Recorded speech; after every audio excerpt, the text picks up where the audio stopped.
so insane! Hello, and welcome to the Madhouse, episode 91. I'm Ultimate Spy 53, the host of this podcast, and joining me for this week's episode, I have... I'm Lucas.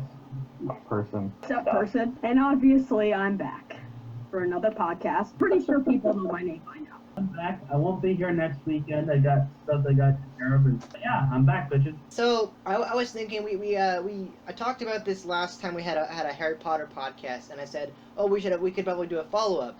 And it never really happened. And it's kind of like with the Disney podcast. We had one part of that, and we never followed up with that.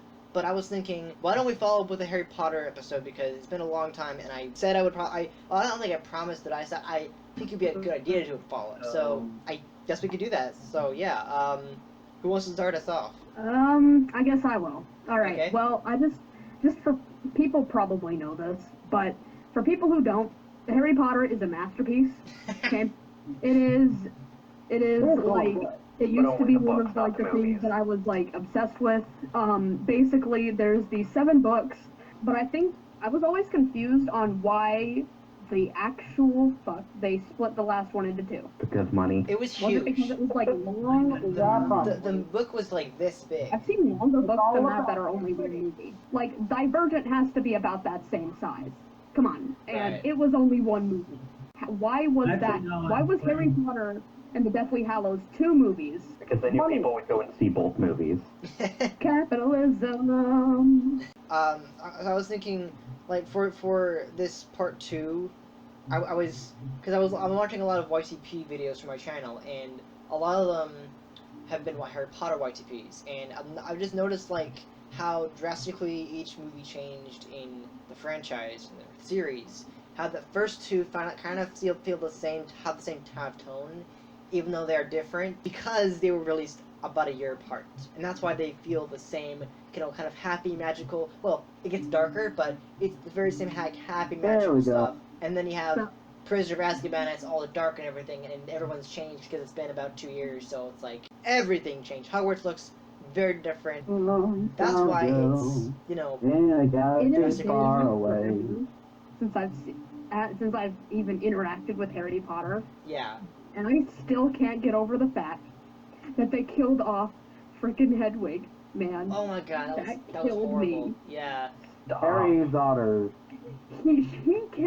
She cared about Harry when no one else did, okay? Yeah, It killed when the man. Hedwig is the one death in the entire...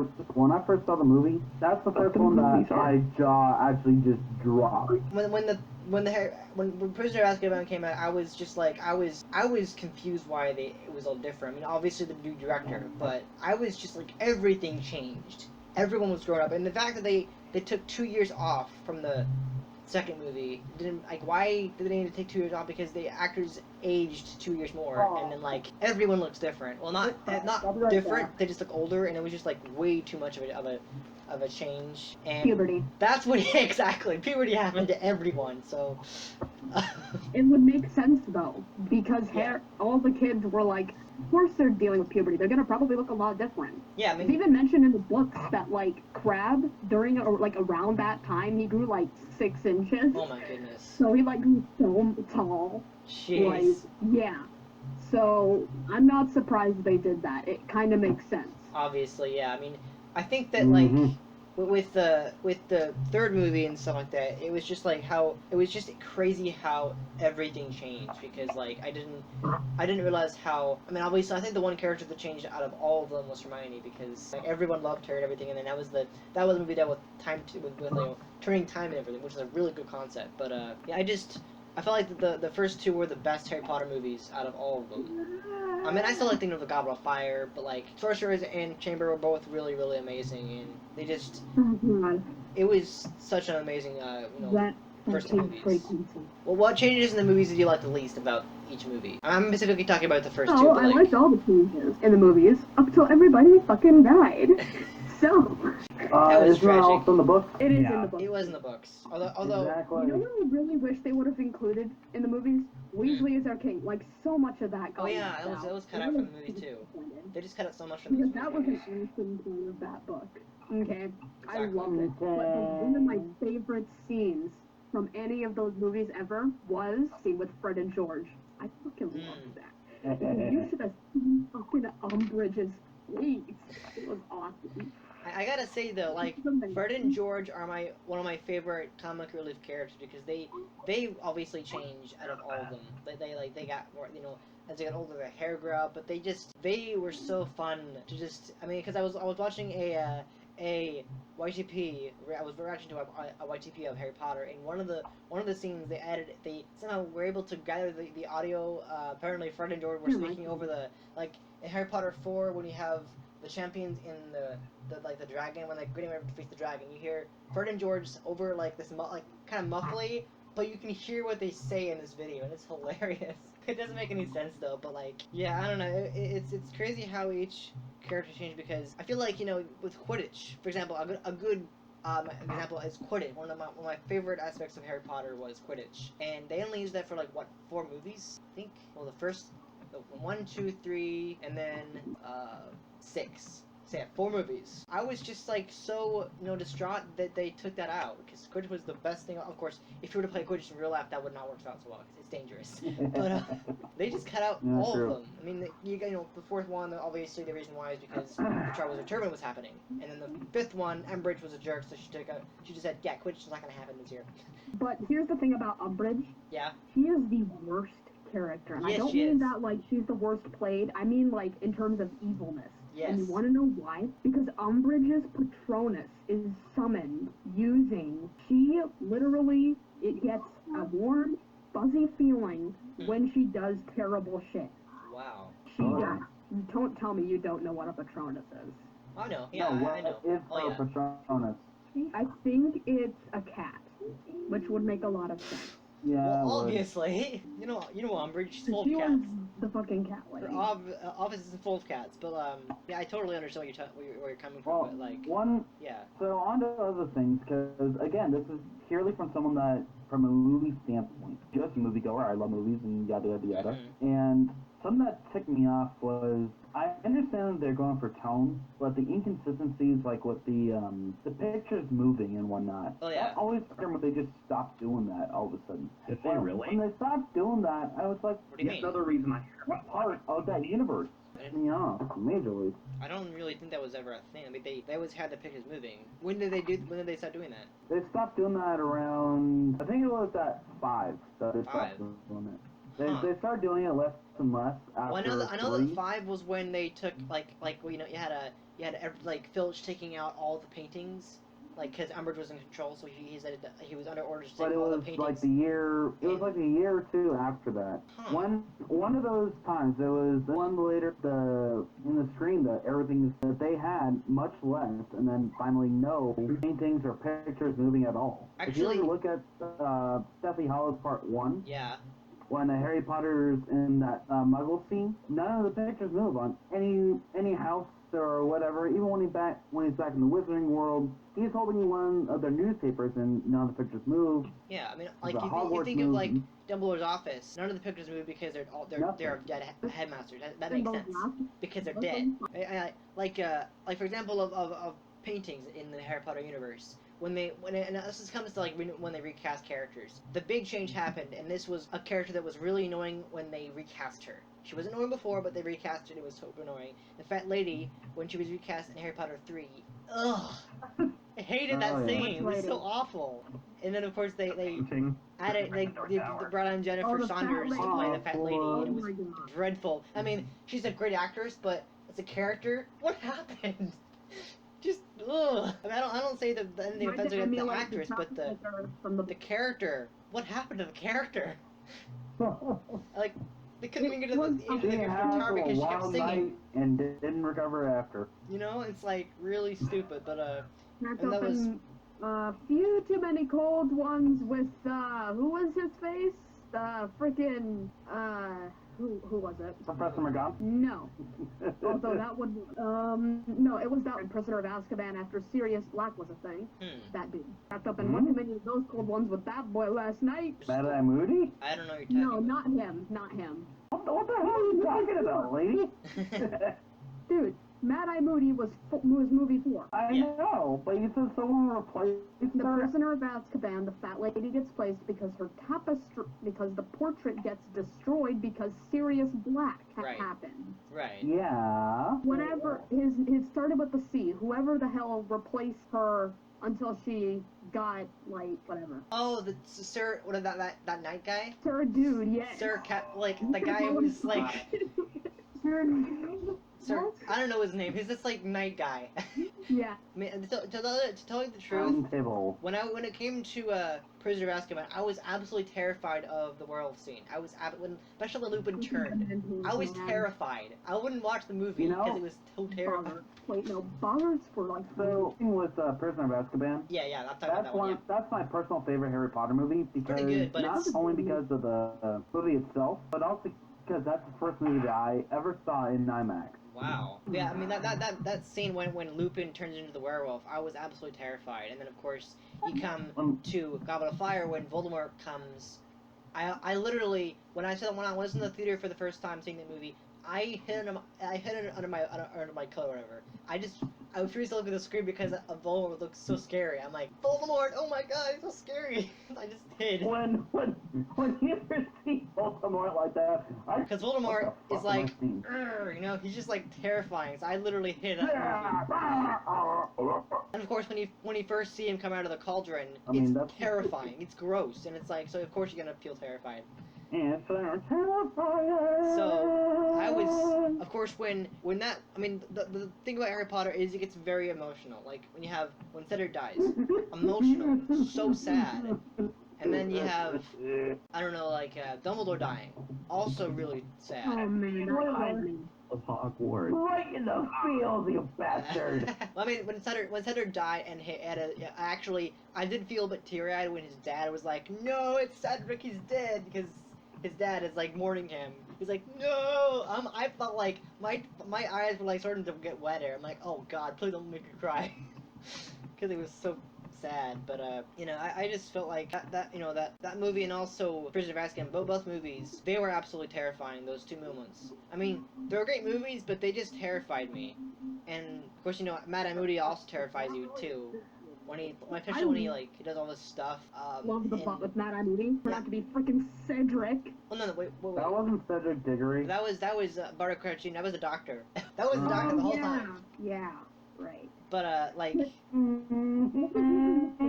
Remind me. you what? Just saying. Remind me, what was the point of him being Barty Crouch, though? So he could Was get it 'cause Harry. he was a Death So he Eater? could get It was a Death no. Eater. He was good. He was trying to get Harry. He basically Voldemort had him put Harry's name into the Goblet of Fire so he could become a He's the one champion, that put and then Harry's name in the Goblet and then of basically Fire. get into the. I have one reply to that. This Goblet of Fire! And so actually, something interesting about that, when Voldemort first appears, he has snake eyes for like 1 second. You know that? It's really quite terrifying, but like, Yeah, that was really cool. just a hunch. He's the snake. He likes to slither into people's chamber of secrets, if you know what I mean. Yeah, of course, but what are you laughing at? What I just said. What? Hey, I went there. I just said The that opportunity. Voldemort likes to slither into people's chambers of secrets. Oh my god. That was just one example of a No! part of a Harry Potter movie that really scared me to death. Not to death, but like it was terrifying to me. I wouldn't watch that movie or that scene because of that scene. But yeah, that's just like one thing. But like the fact that each movie changed after the second movie. You had 2 years every movie, or 1 year, no, 2 years between the second movie and the third movie, which was crazy. Everything changed, and then the third movie to the fourth movie, that's when everything went crazy because Hermione got really very attractive, actually. But wouldn't you agree with me on that one? Come on, admit it. I've never seen the movie, so. You've never seen Harry Potter? I've read the books, but I've never watched the movies. Oh my goodness, you have got to The watch the books are movies. better. Always read the books if you don't watch True. the movies. But I'm surprised you've never seen the movies. My goodness. I saw parts I've seen of several of them. I I think even had an account on Pottermore. I think Where- I saw I got Slytherin. Where have you been all your life if you've never seen the Harry Potter movies? Would you even go to when they were at theaters and ever see them? You just never really got around to it? I saw both parts of Deathly Hallows. Oh my goodness, you have Everyone got to did watch the them. movies. The end. I didn't like him though. Why didn't you like him? Because Because everybody fucking died, baby. Well, right? oh, they just weren't half as good as the books. They tried way too hard to condense everything from the books into the movies without. Yeah. Exactly. That is. Sorry. No, that's what they do in a lot of different movie books and movies. Yeah, pretty much plot points without any cohesion. Really quick though, back to what you were saying a moment ago, Tom. Yeah. About the scary movies and whatnot. The scary parts of So Harry Potter. one Harry Potter movie that scared the shit out of me, and still kind of does, because I'm just like, oh my god, I'm gonna piss my pants kind of a thing, and that's why I just use the restroom, is, was actually the second movie. Huh, really? Chamber of Shit. Chamber of Oh, you Shit. still Chamber of do Shit? wanna Did I hear get Chamber of Shit? Huh? You said Chamber of Shit. Harry Potter and the Chamber no, of Shit. not today. Give it an hour, but Imagine that. I heard you say that. You said Harry Potter and the Chamber of Shit. Even the seventh movie wasn't as scary as the first Saw movie. I'm kind of curious to know like why they released the movies like starting with Prisoner of Azkaban. Why they kind of release movies every 2 years? Actually, I think it was starting with that Goblet of Fire. They released movies every 2 years with those. I don't know why they did that. Because I wanted to have some sort of a break between the two. Because think like, how many years were the actors of Harry Potter doing this thing? I mean, what age, if they were even that old to begin with? Then you have these characters and actors going through something called puberty in school and doing whatever the hell they're going to be doing next. So not only do you have those actors, but also you need to go through constant script rewrite.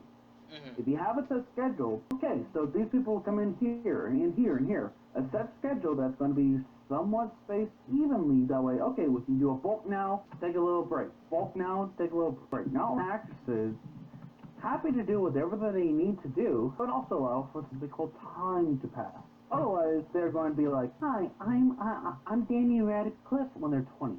Oh my god. And that doesn't really work for the actors. They need breaks too, you know. I mean, I just like, because, like, you have the first two movies, and there was 1 year between movies, and they more or less looked the same. I think Hermione was the one who looked, you know, the most different because her hair was vastly different. Like, the first movie to the second movie, her hair was, like, was puffy, and then the second movie, it was not curly, but, like, very tight waves, you know? It was more like the bushy hair. What was that? I mean, I don't know if you've hit it quite yet. I mean, being so confused with what exactly they're going through. But, yeah, that's called puberty. Yeah. That's called body changes. Puberty is a concept that, well... I mean, it's the fact that that's why the first two movies look so similar, because they're the same director, obviously, but, like, they just felt... They felt like the second one felt like a continuation in terms of the age difference. It was literally, like, 1 year between the movies, so they looked hardly any different. They looked a little bit older, but they looked basically the same. And not obviously, they obviously aged, but it's not... You can tell that it's only been like such a long time, like 6 months in their years. Oh, yeah. And then you have, you know, a 2 year gap between the second one and the third one, and of course a director change. So the director's like, okay, we're gonna have Hogwarts redesigned. It's gonna look very much the same, but it's gonna be completely different. So yeah, of course everyone's gonna look much older. That's when puberty, you know, Prisoner of Azkaban 2004. That's the puberty starts for everyone, except basically just the kids. The grown-ups is different. But the kids. Not only that, but the dude that played Dumbledore, he died after the second movie. Like he died, I think he was. So not only do you have to go through cast changes, you have to go through different life stuff, doing whatever the hell's going on. Yeah, I mean, like so basically, to even consider the year, believe me, I'm going through this thing called life too. Shit happens. Totally. But like, that was just one example of a thing where they could not do anything about the actor's death. They just had to recast him, and fortunately, he's a very much different Dumbledore. He's Irish now. It's just like, how do you explain that? Well, they can't. They just don't know. That's just the way it is. And I did like both Dumbledores, but I preferred the Richard Harris Dumbledore better because he just felt so much better than the other one. Because I'm not saying Gambler wasn't a good Dumbledore. He was, but. You know, Richard Harris did such a good job with it because I remember reading the book and he just felt like the book so much better. But yeah, he's just so much better than the second Dumbledore. That's why because he felt like the book, and you can't really do much about that. And then you have the other actors where they look pretty much the same. I mean, I think my favorite part about Prisoner of Azkaban was Lupin. He was my favorite actor or favorite character. The actor was good too, but the favorite character was Lupin. He was just amazing. He's just an amazing character. He was amazing, and they cut out a lot of things where they cut out a bunch of things from the movie with the book where I think like Snape would give him his potion. I think Harry would see there was a scene in the book where Harry would see that Lupin was getting the potion by Snape, and that's how Lupin was able to control his werewolf thing, except at night, of course. And like he was such a great character in the third one, and then he of course he comes back in the other ones. But boy, that movie changed everything. I will say that Prisoner was my least favorite, but I still like it. I still think it's a good movie, but it isn't my favorite. I will say it's one of the ones that everything just changed, and I wasn't a big fan of everything in the movie, but again, it is a good movie, but it wasn't my favorite. And that's an opinion, that's okay, because the director decided to change everything. Like the new director, he's Mexican, Alfonso Cuarón was the name of the guy. He decided that everything's changed. Heck, when I was at Comic-Con last year, I asked Tom Felton why his hair changed for Malfoy, and he literally said he didn't know because the director was in charge of that. So basically, the director wanted to change everything about the movie, and that's the way it happened. So that's why Hogwarts looks different. That's why Hagrid looks, is like downhill now. It's like, it's pumpkin patch. Everything was looking. It's just like, that's why the third movie was so different, because the director tried to change everything. That's why the first two were the same, because same director. And then of course everything after that, different director. You get the point. The point is that it was because that series had new directors every movie after the second movie. That's why it was that was the movie that I was, most less impressed with it, because everything changed. Quidditch I think it was the last movie before Quidditch was ended officially. I don't know, do you think Quidditch was a good part of Harry Potter? Do you think it was? Would you like to, play Quidditch if you were in real life? I wouldn't recommend it because it's very dangerous. I wish, because they had Quidditch in that movie. Yeah? Yeah. Totally, yeah. I love that. I mean, they kind of did, though, like in the first movie, but that was only because it was, like, a major plot point. Yeah, totally. It's the thing, because, like, and then you have, like, I think I mentioned this the last time we had a Harry Potter podcast, was the spells were changed drastically. Like, the second movie, you have the Dueling Club, which is actually my favorite part of that movie, and also a scene where they actually got the cameraman in the shot. I think they may have edited it out in the DVD release, but in the theatrical release they had a cameraman in the shot, and it was one of my favorite scenes because you have an unrealistic Expelliarmus, and obviously one of the spells that's supposed to tickle you when it actually think of Rictus Amber supposed to tickle you, but it didn't actually in the movie. And then Expelliarmus, it is not supposed to make you go boom. It's supposed to just make your disarm, not disarm, and make you go blasting everywhere. So that was those spells were missing was the flicks. There was like special hand movement stuff that you had to do for that spell, and they did not include that. And that Snape's like Expelliarmus.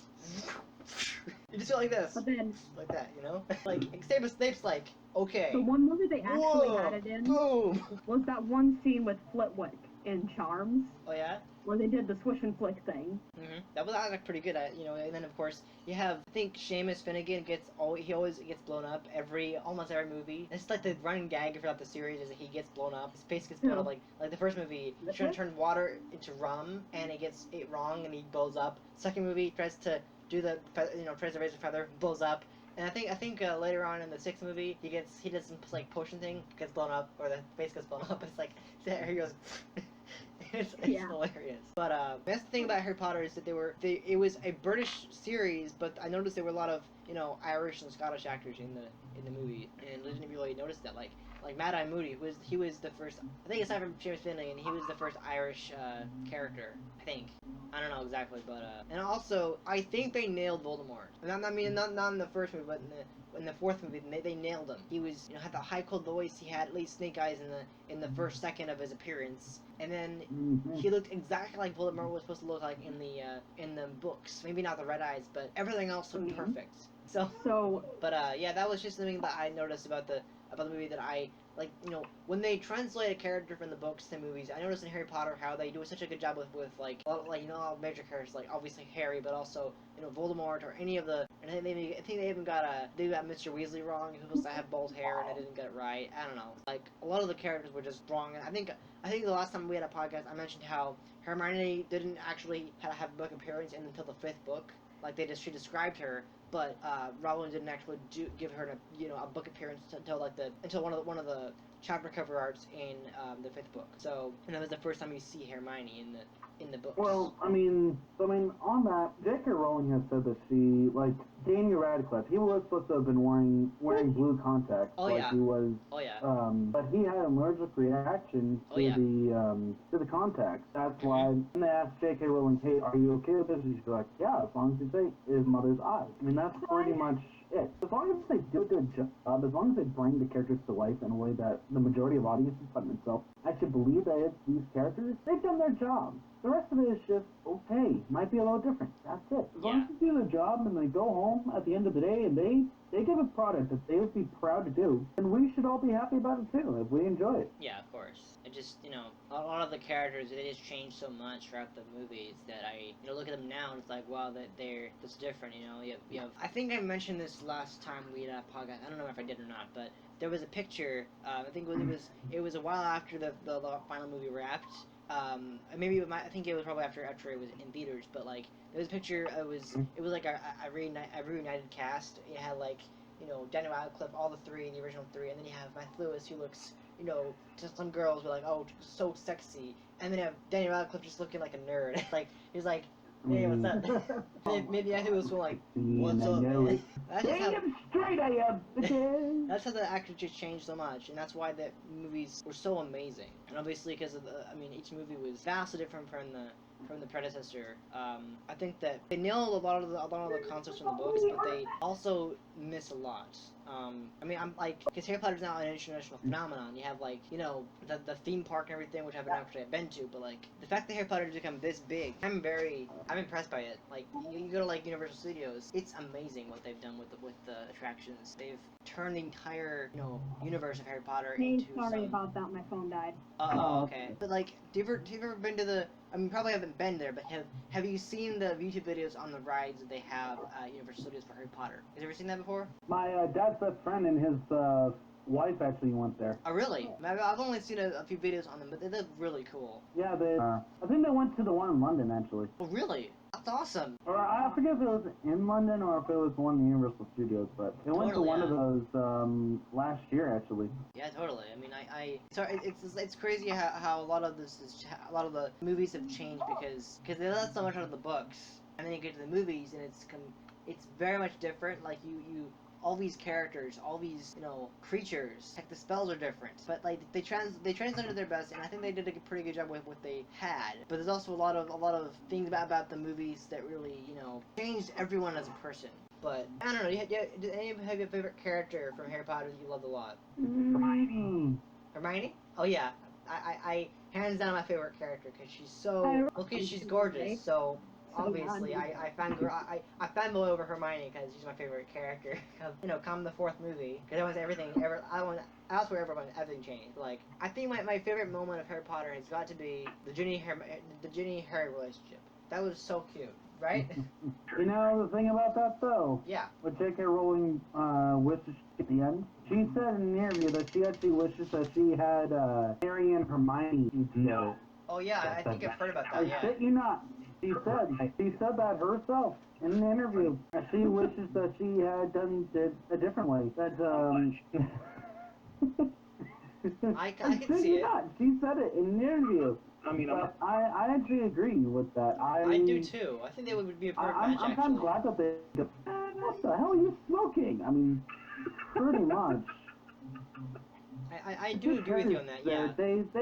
I know that obviously the Ron and Hermione, they're going to have issues, but at the exact same time, what couple doesn't? But in the long run, if you look at it, what J.K. Rowling said in her interviews, originally she was thinking of killing off Ron. However, she decided not to. Yep. Wow. She decided not to, and again, in an interview, these are all interviews from she was in Dark Pleasant shows, and when she was thinking, she's like, yeah, no. I promised I would never break up the main three. Okay, keep them together. Then she's like, okay, later, should I have him and Ron and Hermione together, or Harry and Hermione together? And that's why she actually wrote that tent scene with Harry and Hermione in there, because she's like, it was a thing wish for someone almost. So, if you were to think about it this way, then she would have had, or be, the dude that's his best friend actually marry his wife, but is instead banging his own sister. Oh my god. Think about that, if you will. Seriously.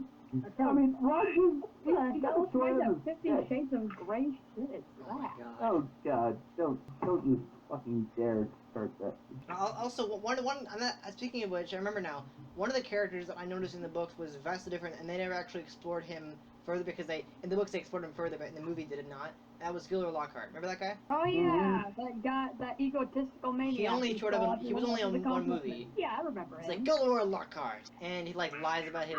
He like Moved all basically gets credit for what other was done, and then like I think in the maybe book 7 he comes back something like that, and it was like I think St. Mungo's Hospital or whatever, but they never actually had that in the movie. That hospital's never there. What? I don't remember. No, what was the I thing you would were spend saying? good I'm money saying when he that was a kid. that Gilderoy Lockhart came back in the Lockhart. books in I think one of the later books. I think maybe 6 or 7. They had him at St. Mungo's Hospital, but that hospital was never actually featured in the movies. So actually, what if you watch until the very end of number 2, post-credit scenes? The second one actually has a post-credit scene where it has Gilderoy Lockhart on the cover of a picture in a straitjacket. Who am I? And he's looking around all crazy like, hey. Well, yeah, I think I have seen that one, yeah. But like there was I a would be willing to bet very good money that Gilderoy is a squid. I'm just gonna say it right now. what? Is a what? Squid. Basically the opposite of a Muggle-born wizard. Right. I'd be willing to bet good money that he was a squid. Well, he doesn't actually use magic technically. He claims to be a wizard, but he's not really a wizard. I wouldn't really say, but like in the Exactly, that's what I'm trying to say. yeah, exactly. Yeah, that's a good point. Because like in the later books, he shows up later, but like, and then I think Harry discovers it's like, oh my god, it's Gilderoy, and he doesn't remember anything. And obviously in the second movie, he's like, you know, I think my favorite line from that movie is, "Hello, who are you? Ron Weasley." And who am I? He's Lockhart's charm is back fine. He hasn't got a clue who he is Oh, because right, he's an no, idiot. never mind. But really good with memory charms. Yeah. Mm-hmm. But he was using Ron's wand. Exactly. We all know how that was going. Mm-hmm. Guys, I gotta run. But, Okay. Alright, see ya. In fact, I actually... Anyway, have a good one, you guys. I think that's a good place to wrap up. If there's anything else, I'd be down for that. is that all you I have? think we pretty much covered it. I know I said we were doing another Harry Potter podcast, and I'm sorry it took this long. We just never really got around to it. That's why our Disney podcast is probably gonna be late for a while, unless when we get around to it. I have no idea, but soon I hope so. And as for a part 3 of this, again, soon. I can't tell you when, but soon it'll happen. So anyway, yeah. Thank you guys so much for listening to this episode of Madhouse. We hope you enjoyed listening to it. If you did, please hit the like button. We all appreciate the support. And if you're new to the channel, subscribe for more episodes of this podcast and other series that I do. Also make sure to turn And don't forget to hit the notification yes, button. for more episodes of this podcast in the future, so you can set it up Thank on you. all the podcasts, because more coming. And we will be back next time with another episode. All right, bye bye. May the force be with you. They were the episodes you were looking for.